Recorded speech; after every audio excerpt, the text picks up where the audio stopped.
પ્રસ્તુત છે તારીખ 6 ફેબ્રુઆરી 2026નું કરંટ અફેર્સ, જે વિપુલ સર દ્વારા તૈયાર કરવામાં આવ્યું છે. નમસ્કાર. ચાલો આજના સૌથી મહત્વના સમાચારો પર એક નજર નાખીએ અને આપણી જાણકારીને વધુ પાકી બનાવીએ. આજે આપણે ઘણી બધી રસપ્રદ બાબતો પર વાત કરવાના છીએ. જુઓ, વિશ્વ બેંકની એક નવી યોજના છે, સ્પેસમાં પ્રાઇવેટ સેક્ટરની એન્ટ્રી છે, ભારત કિર્ગિસ્તાનનો સંયુક્ત ખંજર અભ્યાસ છે અને હા, બજેટની કેટલીક ખાસ જાહેરાતો પણ છે. આપણે આ બધા વિષયોને એક પછી એક સવાલ જવાબના રૂપમાં સમજીશું. તો તૈયાર છો? ચાલો શરૂ કરીએ. ચાલો શરૂઆત કરીએ અર્થતંત્ર અને યોજનાઓથી. આ એવો વિષય છે જે સીધો દેશની પ્રગતિ સાથે જોડાયેલો છે. જોઈએ આ ક્ષેત્રમાં શું નવું થઈ રહ્યું છે. તો આપણો પહેલો સવાલ છે, તાજેતરમાં વિશ્વ બેંકે ભારતની કઈ યોજના માટે $83 મિલિયન લોન મંજૂર કરી છે? અને તમારા ઓપ્શન્સ છે: એ પીએમ કિસાન, બી પીએમ સેતુ, સી પીએમ ગતિશક્તિ કે પછી ડી પીએમ વિશ્વકર્મા. અને સાચો જવાબ છે ઓપ્શન બી, પીએમ સેતુ.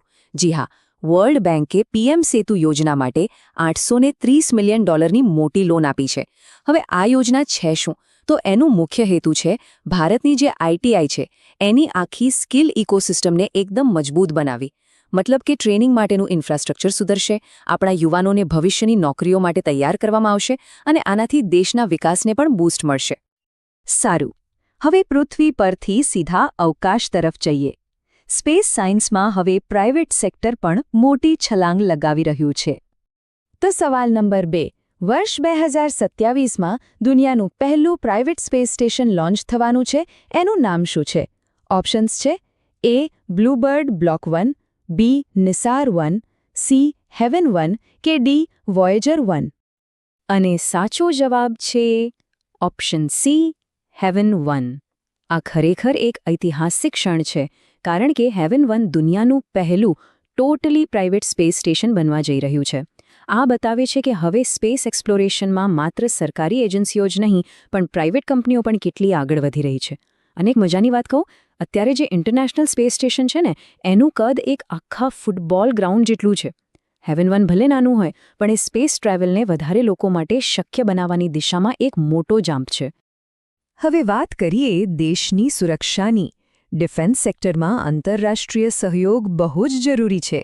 ચલો ભારત અને કિર્ગિસ્તાન વચ્ચેના ખંજર અભ્યાસ વિશે જાણીએ.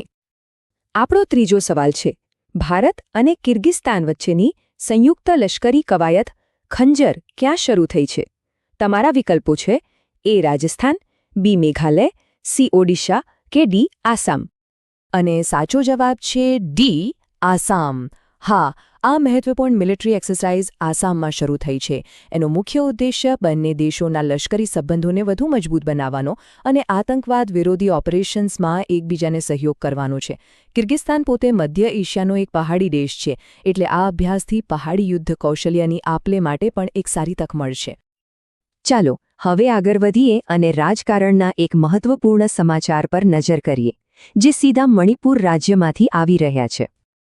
તો ચોથો સવાલ એ છે કે તાજેતરમાં મણિપુરના નવા મુખ્યમંત્રી તરીકે કોની નિમણૂક કરવામાં આવી છે? ઓપ્શન્સ છે: A N Biren Singh, D Yumnam Khemchand Singh, C Conrad Sangma કે ડી નેફ્યુ રિયો. સાચો જવાબ છે બી, યુમનામ ખેમચંદ સિંઘ. યુમનામ ખેમચંદ સિંહે મણિપુરના 13મા મુખ્યમંત્રી તરીકે શપથ લીધા છે.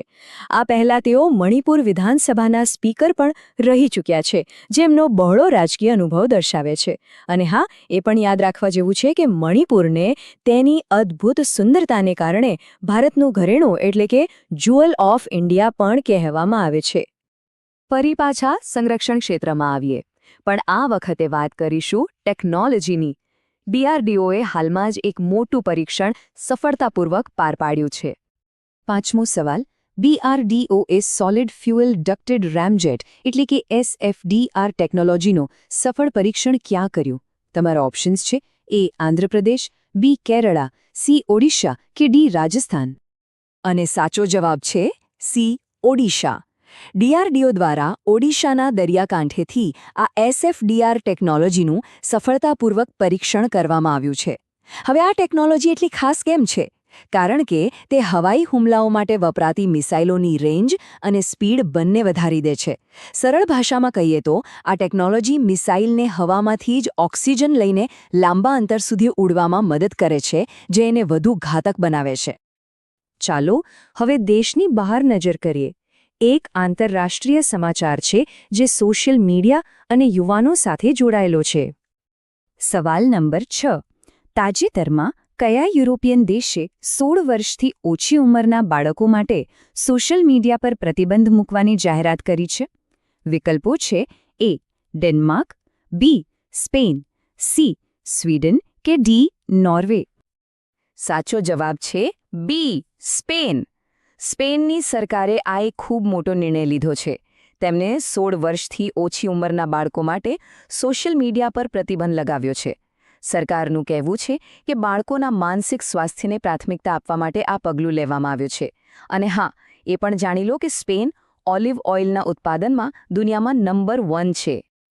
સારું, હવે આપણે કેન્દ્રીય બજેટની કેટલીક મુખ્ય અને રસપ્રદ જાહેરાતો પર ધ્યાન આપીશું. આ બંને જાહેરાતો પર્યાવરણ અને દેશના કુદરતી સંસાધનો સાથે જોડાયેલી છે. અહીં બજેટની 2 મોટી જાહેરાતો છે. ચાલો એક પછી એક સમજીએ. પહેલી છે ટર્ટલ ટ્રેલ્સ, જે ઓડિશા, કર્ણાટક અને કેરલામાં બનાવવામાં આવશે. આનો હેતુ કાચબાઓનું સંરક્ષણ કરવું અને સાથે સાથે ઇકો ટુરિઝમને પ્રોત્સાહન આપવાનો છે. અને બીજી જાહેરાત છે રેર અર્થ કોરિડોર વિશે. આ કોરિડોર ઓડિશા, કેરળ, આંધ્રપ્રદેશ અને તમિલનાડુમાં સ્થાપવામાં આવશે. આ કોરિડોર રેર અર્થ મિનરલ્સના ખોદકામ અને પ્રોસેસિંગ માટે બનશે, જે ઇલેક્ટ્રોનિક્સ અને ગ્રીન એનર્જી માટે ખૂબ જ જરૂરી છે. હવે આપણે એક મહત્વપૂર્ણ દિવસ વિશે વાત કરીશું, જે આખી દુનિયામાં સ્વાસ્થ્ય જાગૃતિ માટે મનાવવામાં આવે છે. 9મો સવાલ. વર્લ્ડ કેન્સર ડે 2026 ક્યારે મનાવવામાં આવ્યો? તમારા ઓપ્શન્સ છે એ. 1 ફેબ્રુઆરી, બી. 2 ફેબ્રુઆરી, સી. 3 ફેબ્રુઆરી કે ડી. 4 ફેબ્રુઆરી. સાચો જવાબ છે ડી. 4 ફેબ્રુઆરી. દર વર્ષે 4 ફેબ્રુઆરીએ વિશ્વ કેન્સર દિવસ મનાવવામાં આવે છે. 2026 માટેની થીમ હતી યુનાઇટેડ બાય યુનિક. આ દિવસનો મુખ્ય હેતુ કેન્સર વિશે લોકોમાં જાગૃતિ ફેલાવવાનો અને દર્દીઓને હિંમત આપવાનો છે. અને હવે આપણે આજના અંતિમ વિષય પર આવી ગયા છીએ. આ વિષય આપણા સમૃદ્ધ સાંસ્કૃતિક વારસાને આંતરરાષ્ટ્રીય સંબંધો સાથે જોડે છે. 10મો અને છેલ્લો સવાલ. શ્રીલંકામાં ભગવાન બુદ્ધના દેવની મોરી અવશેષો પ્રદર્શન માટે મૂકવામાં આવશે. આ પવિત્ર અવશેષો ભારતની કઈ જગ્યાએથી મળ્યા હતા? વિકલ્પો છે એ. ગુજરાત, બી. ઉત્તર પ્રદેશ, સી. મધ્યપ્રદેશ કે ડી. ઓડિશા. અને સાચો જવાબ છે એ. ગુજરાત. જી હા, ભગવાન બુદ્ધના આ પવિત્ર અવશેષો ગુજરાતના અરવલ્લી જિલ્લામાં આવેલા દેવની મોરીમાંથી મળી આવ્યા હતા. હવે આ અવશેષો શ્રીલંકાના કોલંબોમાં આવેલા ગંગારામૈયા મંદિરમાં પ્રદર્શન માટે મુકાશે, જે ભારત અને શ્રીલંકાના સાંસ્કૃતિક સંબંધોને વધુ ગાઢ બનાવશે. દેવની મોરી એ શામળાજી નજીક આવેલું એક ખૂબ જ મહત્વનું બૌદ્ધ પુરાતત્વીય સ્થળ છે. તો આજે આપણે જોયું કે સ્કિલ ડેવલપમેન્ટથી લઈને સ્પેસ સુધી અને કલ્ચરથી લઈને ડિફેન્સ સુધી ભારત કેવી રીતે દુનિયા સાથે કનેક્ટ થઈ રહ્યું છે. આ બધું જોયા પછી એક સવાલ મનમાં આવે છે. ભવિષ્યની એવી કઈ મોટી હેડલાઇન હશે જે ભારત અને વિશ્વના આ જોડાણને એક નવા જ લેવલ પર લઈ જશે? આ સવાલ સાથે આજે અહીં જ અટકીએ છીએ.